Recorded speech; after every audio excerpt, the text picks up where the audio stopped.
সর্বজনীন পেনশনের প্রত্যয় স্কিম বাতিলের দাবিতে পাবলিক বিশ্ববিদ্যালয়গুলোতে সপ্তম দিনের মতো কর্মবিরতি পালন করেছেন শিক্ষক, কর্মকর্তা ও কর্মচারীরা। ফলে ক্লাস, পরীক্ষা ও দাপ্তরিক কাজ বন্ধ হওয়ায় স্থবির হয়ে পড়েছে পাবলিক বিশ্ববিদ্যালয়গুলো। এদিকে দাবি আদায় না হওয়া পর্যন্ত আন্দোলন চালিয়ে যাওয়ার হুঁশিয়ারি দিয়েছেন শিক্ষক নেতারা। প্রতিনিধিদের পাঠানো তথ্য ছবিতে বিস্তারিত দেখুন ডেস্ক রিপোর্টে।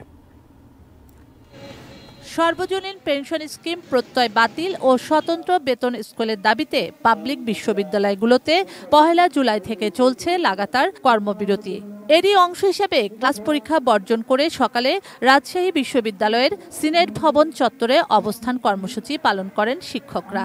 একই সময় বুদ্ধিজীবী চত্বরে কর্মকর্তা ও কর্মচারীদের আলাদা 2 গ্রুপ কর্মসূচি পালন করেন। দাবি আদায় না হওয়া পর্যন্ত আন্দোলন চালিয়ে যাবেন বলে জানান তারা। আমাদেরকে জোর করে আন্দোলনে আসা হয়েছে। প্রত্যয় স্কিমে কিন্তু তারা অত্যন্ত সুকৌশলে সেটিকে 60 বছরে নামিয়ে এনেছে। তার মানে আমাদেরকে আমলাদের মতো 60 বছর এখন চাকরি করতে হবে। 3 দফা দাবিতে বন্ধ রয়েছে চট্টগ্রাম বিশ্ববিদ্যালয়ের সব ক্লাস ও পরীক্ষা। ফলে সেশন জটের শঙ্কায় পড়েছেন শিক্ষার্থীরা। অচল হয়ে আছে ময়মনসিংহের বাংলাদেশ কৃষি বিশ্ববিদ্যালয়ও। এই দাবিটা যদি সরকার মাইনা না নেয়, আমরা একযোগে আন্দোলন চালিয়ে যাব।